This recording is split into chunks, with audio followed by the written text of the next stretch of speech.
Kikao cha wanaume akiruhusu ushoga. Maana kuna watu huko ndugu yangu wanatapika nyongo kwa ajili ya IPM.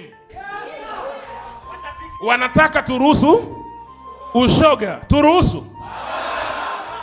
Tukubaliane wanaume.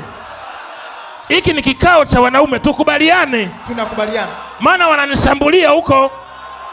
Wanataka kunitoa roho, tukubaliane. Ndio. Turuhusu ushoga? Hapana. Tumekataa. Ndio. Ndio.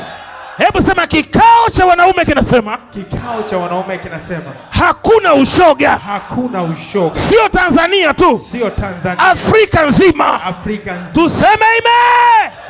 Amen. Hawa watu wanataka tuwe mashoga. Unazaa watoto wa kiume wa nini? Baba yako angekuwa shoga, ungekuwepo? Hapana. Babu yako angekuwa shoga, ungekuwepo? Hapana. Mjomba wako angekuwa shoga, ungekuwepo? Hapana. Uweze ukaanzisha vita na Mungu ukashinda? Hapana. Hakuna aliyeanzisha vita na Mungu akashinda. Yes sir. Mimi niko upande wa Mungu. Ndio. Niko upande wa kukataa maasi. Ndio. Niko upande wa kukataa mabaya. Yes sir. Tumekataa ushoga asubuhi, mchana na jioni. Ndio. Yes sir. Ushoga hakuna, yani hakuna tena. Wakileta upumbavu, unaongea upumbavu, una protect ushoga. Watu wache kila unanihukumu wewe ni nani? Sikuhukumu, nakwambia usituharibie vijana wetu wa kiume. Ndio. Sikuhukumu. Usituharibie watoto wetu, mshenzi wewe. Yes sir. Usiyekuwa na adabu na nimekasirika hapa. Ndio.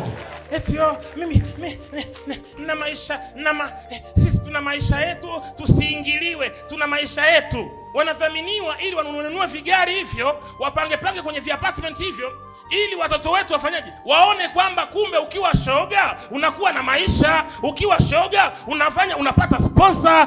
Tumekataa na hapa kwa Mungu, kata kichwa, sitaki ushoga. Tumekataa ushoga. Tumekataa, tujakataa. Tumekataa. Oya, kuna wenetu humu nini? Mbona washangili? Mmekataa, tujakataa. Tumekataa. Tumekataa. Keti hapa. Alafu nakuta eti janaume linanishambulia mimi kukataza ushoga. Ukiona mwanaume anapambana na mimi kuhusu ushoga, shoga hilo linaliwa.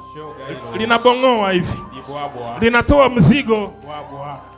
Baba mwenye akili, mwanaume mwenye akili anaweza akafurahia wakati wa IPM kuwepo duniani. Baba mwenye akili anaweza akafurahia uwepo wa IPM kuwepo Tanzania. Baba mwenye akili anaweza akafurahia uwepo wa IPM kuwepo Afrika. Yes. Kila mtu kakaa kimya, wanaogopa kutukanwa, wanaogopa kuatakiwa, lakini nataka wewe usimame na mimi. Tupambane hii vita, Mungu atatushindia. Ndio.